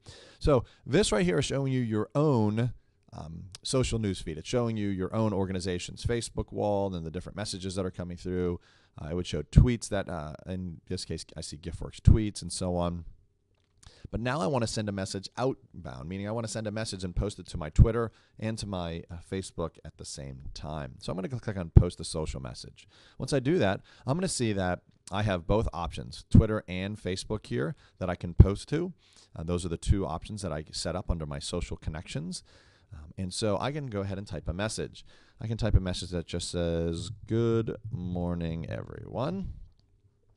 And I'm ready to now choose which networks or which social networks I want to post this to. You notice that Twitter's keeping track of how many characters I have left. If you remember, Twitter only allows you to post 140 characters, so it'll kind of give you a countdown to how many characters you have left. And then I can also select it to Facebook and post it to Facebook. I can, if I have, in this case, I have other pages that I manage as well in terms of my Facebook account. So you can post those too if I wanted to post it to the Matt Club as well. I could do that in addition to my Facebook wall itself. So I can post it to my own Facebook wall and then to some of my pages as well. Once I'm ready, I can click on this post button. This post button is then going to post it to Twitter and Facebook, and I'm just going to actually just do it to. I'm just going to say post it to my Facebook wall, and that's it. And we click on post. You'll notice what GiftWorks is going to give you is a countdown. It gives you 5 seconds to change your mind. Just in case you're not really sure that's what you want to do, you can just go ahead and click on cancel, and it won't post. If you also wanted to, you could save this post. So perhaps every morning you come in and you want to say good morning, everyone. So I can go ahead and click on post. Once I do that, keep in mind you can cancel at this point, but it's going to go ahead then, and it's going to post into your message has been posted. So now if I go to my Facebook wall, I can see that I've said good morning to everyone. Let me go out to my Facebook wall real quick. You can kind of see what's going on. I should see good morning, everyone. There you go. Good morning, everyone. Now I'm just going to go ahead and delete that just because didn't really want to say good morning to everyone. And we can also see that out on Twitter. Let's make sure on Twitter it posted there as well. So if I sign there's good morning, everyone. And I'm going to go ahead and I'm going to at some point delete that as well. So you can see that, let me sign in. Let me sign in to get Twitter. And I should be able to go ahead and delete that. So you can see how I use GiftWorks to then post to my Facebook, my Twitter. I could also, if I had LinkedIn connected, I could do that as well. A couple things, if I go back in to post another message, I could use a recent message like good morning, everyone, to be able to do that. You can also insert information like today's date, your organization name. So thanks for being a supporter of my organization name, Small Dog Rescue. And that way you just can save yourself a little bit of typing by using some of the insert information. Remember, you can post to not only your own wall, but you can post to other pages that you manage as well. And then in terms of using this, you're going to be able to hopefully easily communicate out on your social networks using some basic tools that we've built right within GiftWorks.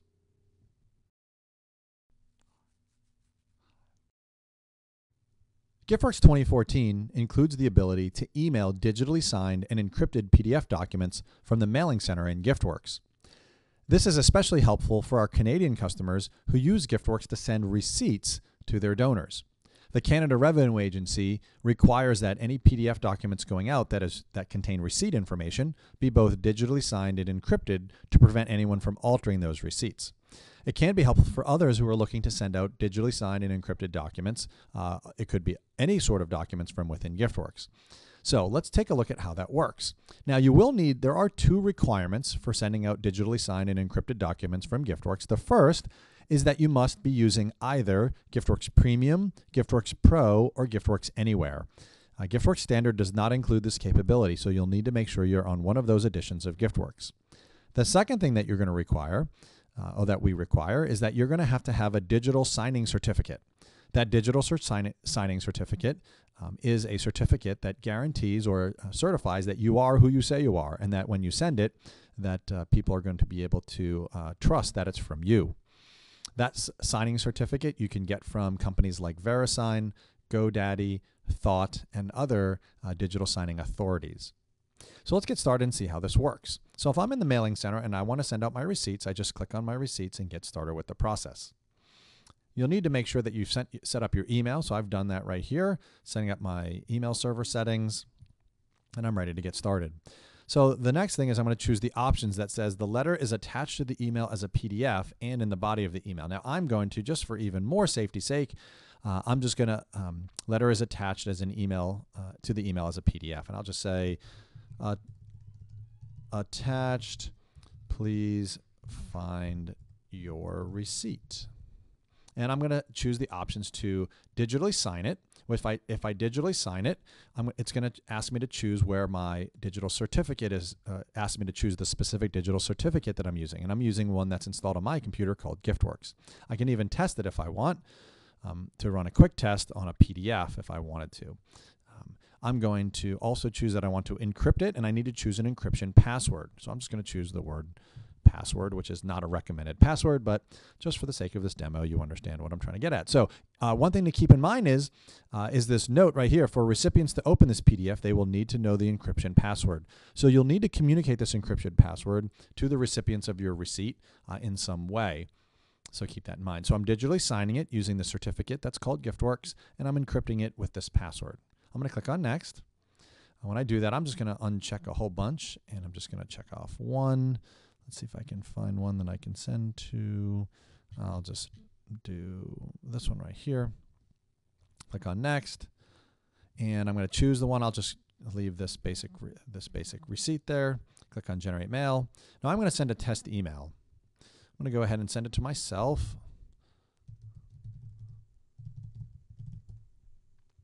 And I'm just going to send it right now.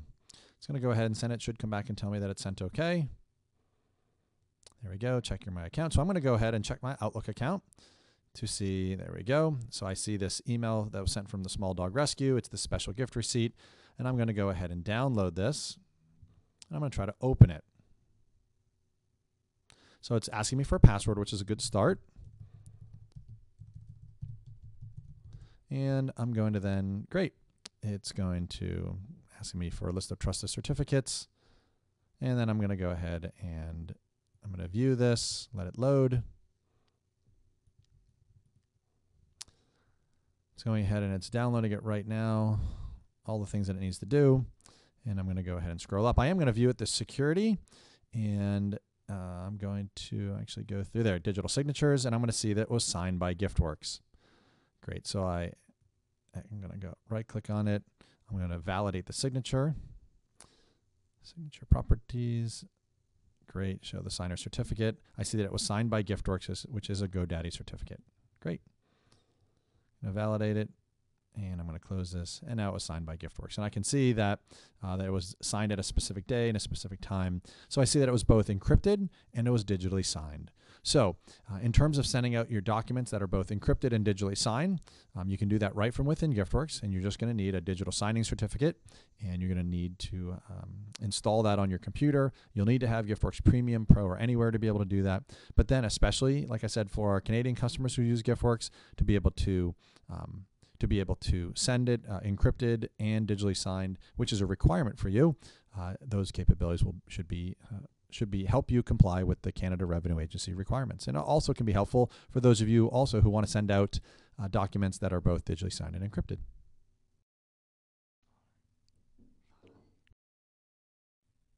In GiftWorks, Smart Lists and Reports both can use flexible date options to get at the information you want to see based on a time frame that you want to see it.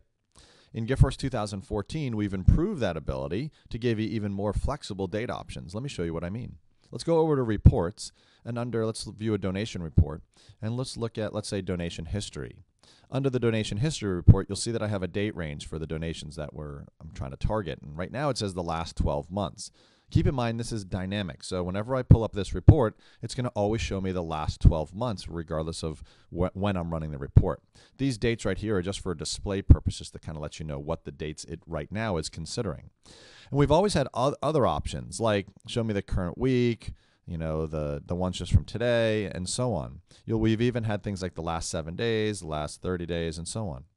But now you can have even more customized days. So you'll see these last X days, last X months, years, and so on. You'll see all these other ones, X days ago, X weeks ago, and so on. You'll see the whole list. Anything that has an X, you're going to now be able to even provide more customization around that date option. So for instance, if I want to say the last X days, and maybe I say I just want to see the last 3 days of donations, I can click OK. And now I'm going to see, change this to a list, I'll see that just the donations over the last 3 days. So now I can even save this report to say, I'll just call this my last 3 days of donations, and save it. And the great part about this is that 3 days, that last where it says last X days, that's not hard-coded, that's not fixed. I mean, that's always going to be the last 3 days regardless of when you run it. So even though you see the dates here, those dates aren't being used in terms of those specific dates. It's just showing you what the last 3 days equates to. So you're going to have all those flexible options, not only around reports, but you're also going to see them available in Smart Lists. So if I create a new donation Smart List and I just want to see donations based off of the donation date, which I'll do the same thing, which is the last, I'll say the last 2 months. Click Next. Now I see I have the same results in terms of I'm seeing the donations from the last 2 months, and I can just call this my last 2 months of donations and click Save. So at any time I can run this Smart List, and I'm only going to see the last 2 months. So we hope those flexible date options allow you to really get at the more kind of honing in or refining the dates you want, and keeping in mind that that's flexible, that's a dynamic selection of dates. So you're always going to see the last 2 months, whether you run it now or you run it 2 months from now. You'll always see the previous 2 months. So hopefully those date options give you a little bit more power and capabilities in running your Smart Lists and reports.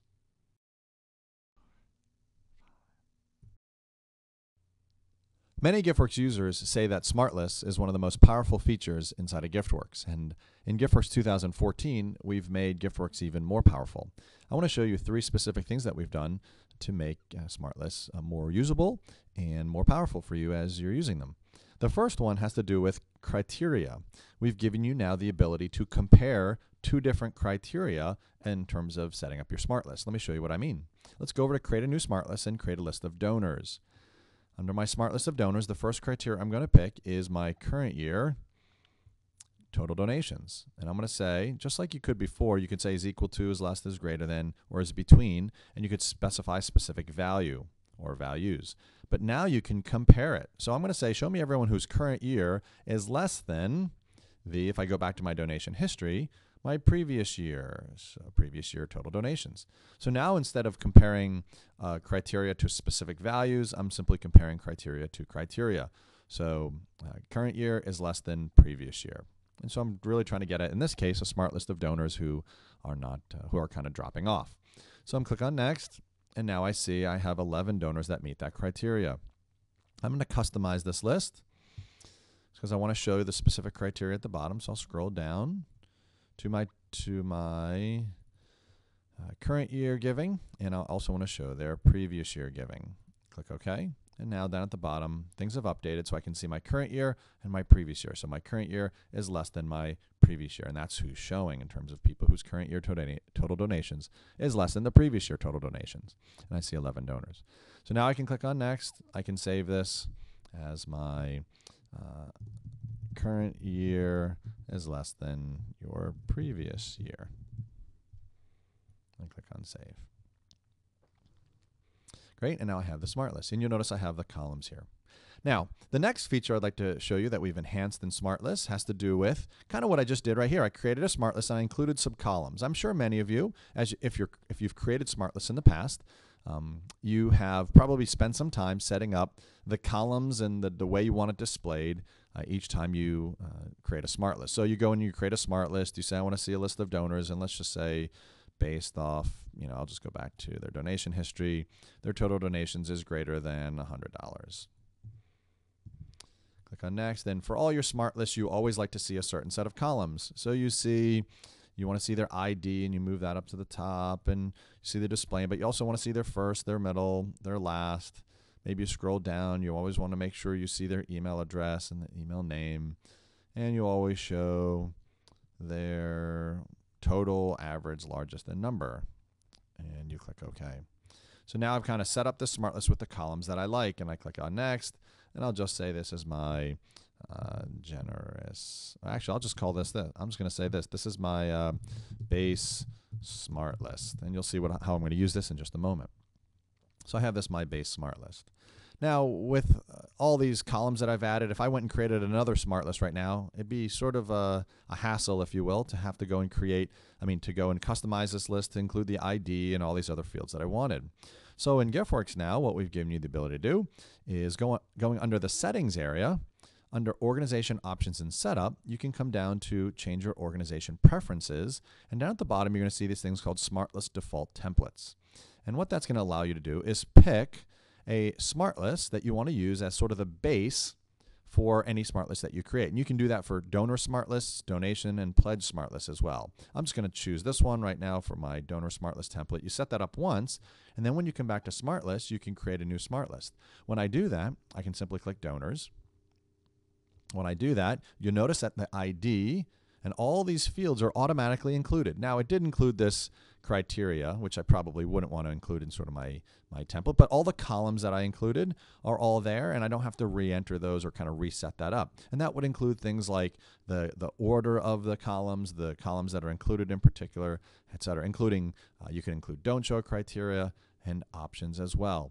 So in all that, we hope that that sort of speeds up the process. I know for many of you who've been using GiftWorks already, you found that to be a little bit challenging. Every time you create a smart list, you wanted to add all these columns and all the setup the same way. So hopefully that'll save you a lot of time. Now, the last thing I want to show you is for those of you who do have a lot of smart lists, so you've gone through the effort of creating a lot of smart lists, and you come over to View and Manage Smart Lists. Under the categories, which we've given you in past versions, we gave you the ability to customize this, but now we're also giving you the ability to sort it. So you can sort within a category. So if you want to sort these names, you can do it by name, by creator, newest to oldest, and so on. So now we've just given you some additional options to be able to kind of manage what's appearing within your categories. So between the criteria comparison capabilities that we gave you in Smart Lists and also the Smart List templates, that is that kind of structure template to kind of create a base template to be used for all your Smart Lists, and then also the sorting within a Smart List, we hope that those make Smart Lists for you even more powerful and and allow you to do the things you need to do more quickly and easily.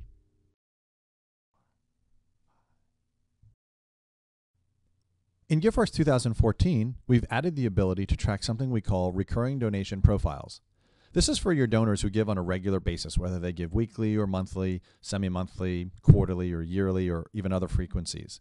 We've given you now the ability to track how they give so that you can do reporting and other fundraising analysis. Let's go and look what I'm talking about. I'm going to double click on Julie Johnson here, and I'm going to go over to donations. You'll see a new section called Recurring Donation Profiles. This recurring donation profiles is where we can begin to track, in this case, Julie's recurring giving. On the right-hand side, there is a menu option that says Add a new recurring profile, or on the left-hand side menu, there's a similar option that says Add a recurring profile. Well, I'm going to click on that, and let's pretend that Julie is going to give to our building program on a monthly basis. So I enter a title, and I enter a frequency. I'll say monthly, and she's going to give $100 a month. I can indicate whether it's an active or inactive profile. So if someone starts and then stops giving, you can inactivate it, which will just mark them as inactive, but you can still keep them for historical purposes.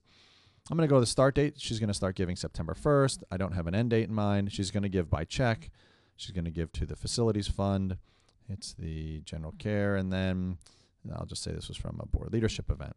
Click on save. And now I've saved this recurring donation profile. Allows me to see that Julie is giving in this manner.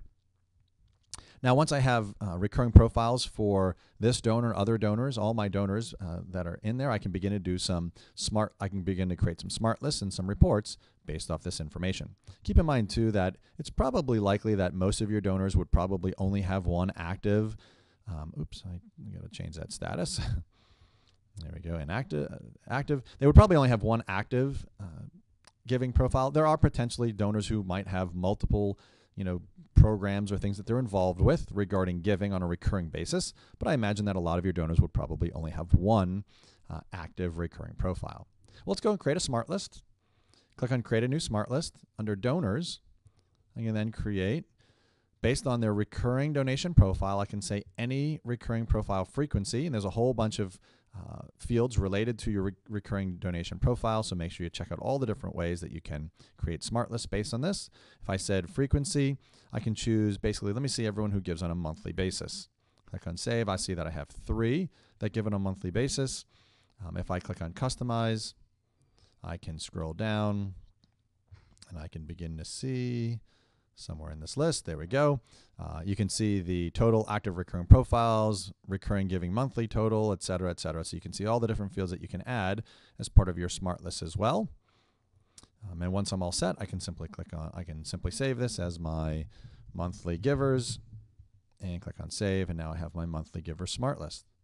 Under reporting, there's also some helpful reports, but one in particular under the reports on the donation reports is the donation recurring profiles by selected metric. What this is going to allow you to do is begin to view your recurring profiles from better analysis. So I can come down here, and under these options near the bottom, I can choose the frequency. I'm going to just include all the frequencies. I'm going to include only the active profiles, the donation profiles. The chart metric is going to allow me, when I'm looking at charts, to see what am I looking at? What specific aspect to the recurring profiles am I looking at? I can view how they pay or the frequency in which they pay or a number of other options here, but I am just going to choose the frequency. And then the chart is, what's the chart showing? The chart will show an amount, and I can either choose the monthly, quarterly, or annual amount. Keep in mind, this is an important distinction right here. This monthly amount would be the annualized amount, meaning, so if someone is giving on a monthly basis, I can kind of see it. But if someone's giving a quarterly, let's say their frequency is quarterly, but on this chart I'm showing a monthly amount, what that's going to do is basically multiply the quarterly times 4 and divide it by 12 to get at more of a annualized monthly amount. So that could be a little bit confusing at the beginning. Hopefully, as you get to use it a little bit, it'll make a little bit more sense. So basically what I'm looking at here is a pie chart, and what I'm looking at is this is the amount of money that I'm receiving on a monthly basis from my monthly donors. This is the amount that I'm receiving on a monthly basis from my quarterly donors, and this is the amount that I'm receiving on a monthly basis for my weekly donors. So hopefully that makes sense. You can begin to adjust this. So instead of seeing frequency, if you wanted to see payment type, it'll kind of repaint this graph here, which saying, okay, this is the amount, the monthly amount that I'm receiving in cash. This is the monthly amount I'm receiving by check. You could change these to quarterly amounts or annualized amounts. So if I wanted to take this, I could say this is the amount that I'm receiving per year in cash from my recurring donations, and this is the amount that I'm receiving by check. I could bring this back to frequency and say, so for my monthly givers, this is how much I'm receiving annually. For my quarterly givers, this is how much I'm receiving annually. And for my weekly givers, this is how much I'm receiving annually. So you can kind of work with this to get all sorts of things in terms of viewing things differently. You can limit it by certain payment frequencies if you'd like, and limit it by dates and things like that. So hopefully in terms of tracking your recurring donation profiles, that's going to help you do a lot of not only tracking who's giving what and when, but it's going to allow you to report on it to understand the behavior and patterns of your donors. Keep in mind that just to avoid any confusion, these are not processing any donations. We're not actually running any credit cards on a monthly basis or anything like that. This is just for tracking purposes. In the future, GiftWorks will be able to actually process certain transactions on a regular basis. So keep an eye out on that for the future. So you'd be able to take, hopefully in the future, you'll be able to take all your, let's say, monthly credit card givers and then go ahead and process them on a regular basis. So keep an eye out for that functionality, but just understand for now, it's just for tracking purposes within GiftWorks for the purposes of tracking and reporting.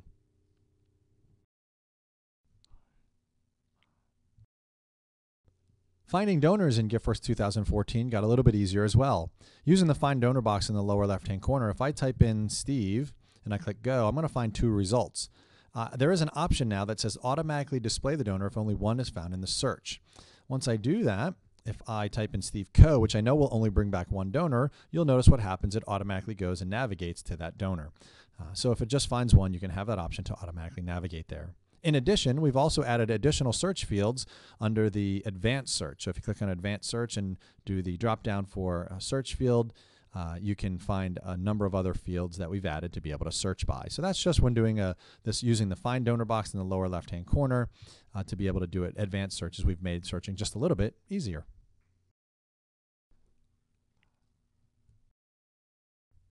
For those organizations that have larger numbers of donors or donations, GiftWorks 2014 includes the ability to customize the number of rows that are returned on certain screens and lists and reports.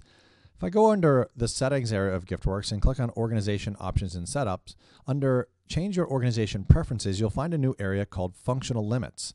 These limits simply define the maximum number of donors or donations or rows that can exist or that will be returned for certain things. This is going to help, especially for those of you who have GiftWorks Pro that might have tens of thousands of donors or donations. This will just simply help limit the number of rows that are returned when viewing certain screens. So if you want to limit your Find Donor results to, I'm going to just bring this down to 10 so you can kind of see what I'm referring to. So that's on the Find Donor results. So when I click on Save and I click on Find Donor, I'm just going to put the letter A in there, and it's going to just bring me back the first 10. So you'll see 10 of 182 results returned. So you can kind of see where that can be helpful. If this might have returned 182 or 10,000, you can understand why that limit might be helpful.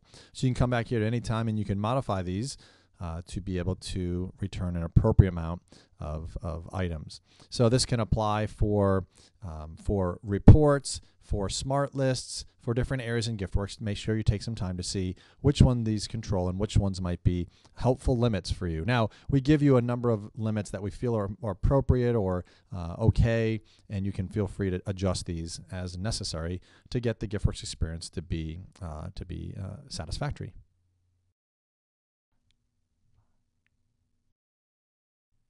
Well, I'd like to spend some time now going over a number of other enhancements that we've made in GiftWorks 2014. Let's start over in the Mailing Center. Over in the Mailing Center, under the letter library, we've made some changes to working with images in your letters. So let me open up a letter here, and I'm going to edit it. And down under, I'm just going to go ahead and work with the pictures. In the past, you could insert pictures into your letters, but we didn't give you a lot of flexibility with how that letter was placed in the letter, meaning how that image was placed in the letter. And so now we've given you 3 options for inserting pictures. You can insert the picture in line with the text, which is how GiftWorks has done it in the past. So if I go ahead and insert the picture, you'll see that the picture is in line with the text, meaning it's like a word in the sentence. It just kind of appears in line with the text, and there's not a lot of flexibility in terms of where it goes. It's going to just go somewhere in the sentence, or in a sentence, or in line with the text. Another thing you can do is if you insert the picture, you can also insert it in front of the text. This is so that the picture floats above the text and doesn't affect in any way the text at all underneath. That gives you a lot of flexibility with where you place the image. And the last option is inserting the picture so that the text wraps around the picture. This would be more typically how you might see it in a newsletter or things like that. So wherever I put the picture, the text is going to wrap around the picture to allow the picture to go where it needs to go, but then the text will respond by wrapping around the picture.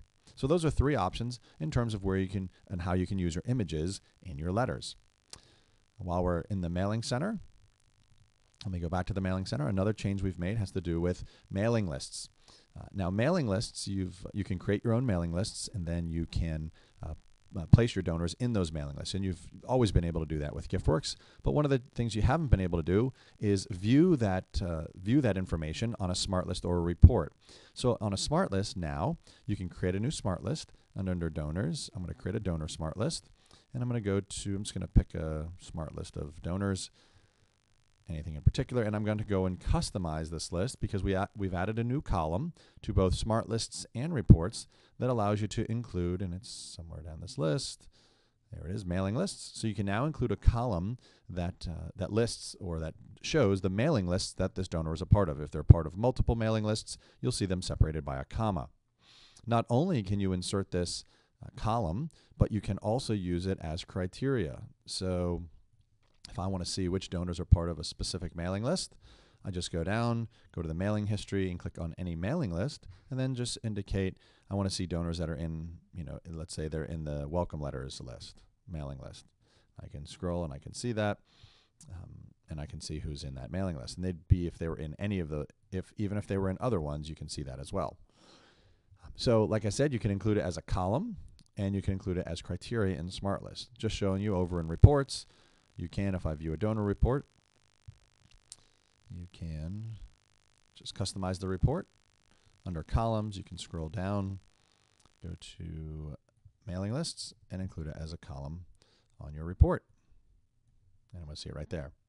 While we're at reports, and I'll be bouncing back and forth between here and Smart List as well, but another change that we've made to GiftWorks 2014, it helps you with the management of your columns. So when you're working with a report and selecting columns, or working with a smart list and selecting columns for your smart list, something that was a little bit more difficult in the past was if I went down and I checked a number of items down the list. So let's say I wanted to add total giving, average, and largest, and clicked OK. I can do that, but when I go back to customize it, in the past, those checked columns were a little bit difficult to find. So what we've done now is we now sort them all to the top. So as soon as you go into a report and customize it and look at the columns, all the checked items are going to be at the top. That just makes it a little bit easier in terms of managing the columns that you have inside of a report. That's the same for smart lists as well. Let's go back to smart lists, create a new smart list, and when you're creating a smart list and customizing the columns, you'll notice that all the columns that I include here, I'll just do the same ones here.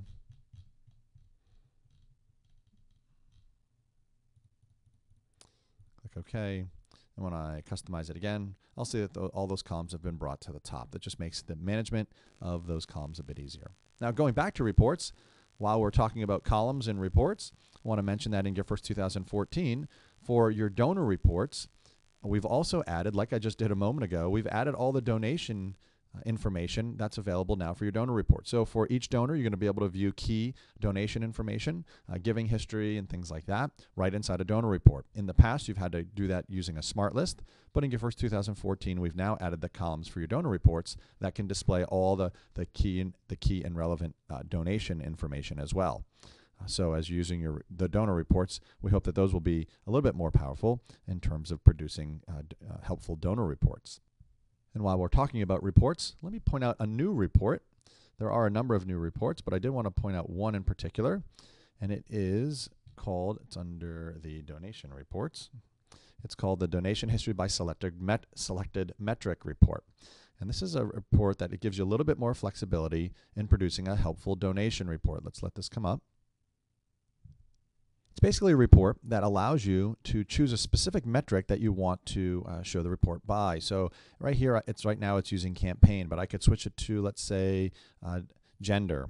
So it'll basically reproduce the report, and it will include new filter options down here based on the metric that you've chosen. And so in terms of looking at your donation history, you're now going to be able to produce it based on a number of different metrics that you're looking to. So perhaps you want to see it basically by state. You want to see donation giving by state. You can go ahead and do that. It'll produce this report. Give it a moment. I'm going to change the report style as well to a pie chart. Just indicating the message that you saw was just indicating that I have too many states for the single report.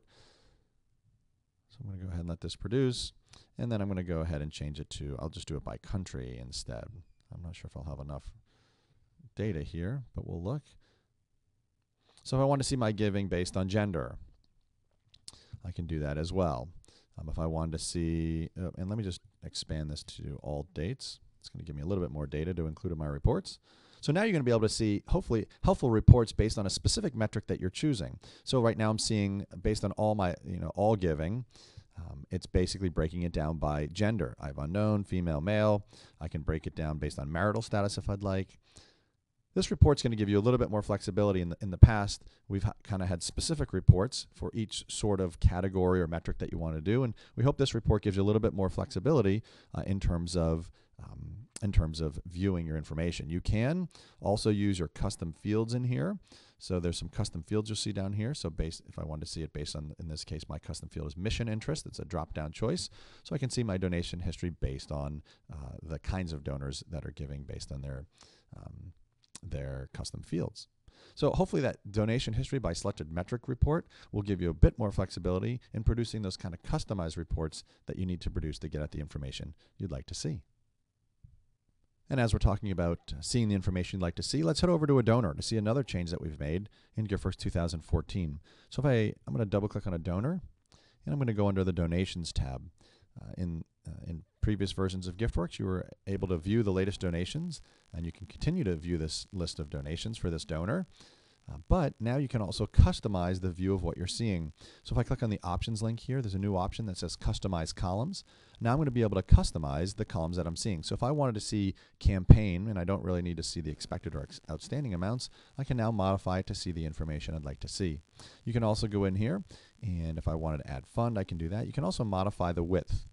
The width is just sort of a relative amount. So if I want to just bring this a little bit smaller, click on save, OK. I'm able to now see, in this case, my campaign's a little bit small, so it's wrapping. So let me go and make that a little bit bigger. Just put it back up to 150. There we go. And so now I've added the fund. I can also rearrange these columns if I'd like as well. So if I wanted to bring campaign all the way up to the top or near the top, you'll notice that some of these items are grayed out. That just means those are at least the minimum ones that you need to have viewing it. So you see how I can rearrange the items to see what I'd like to see as well. So I know in the past, a number of users have really wanted to be able to customize this to be able to see either the information they want to see or to see more information. And so we hope that helps. Let's go over to the settings area of GiftWorks. There's a couple things we want to show you over there as it pertains to different tools that we have in GiftWorks. Let's start over with the importing tool, our import data tool. So if you're importing an Excel file, let me see if I can find, let me just bring up a file. I'd like to show you one new feature that we've added, and I'll do it right here. And that is based on matching.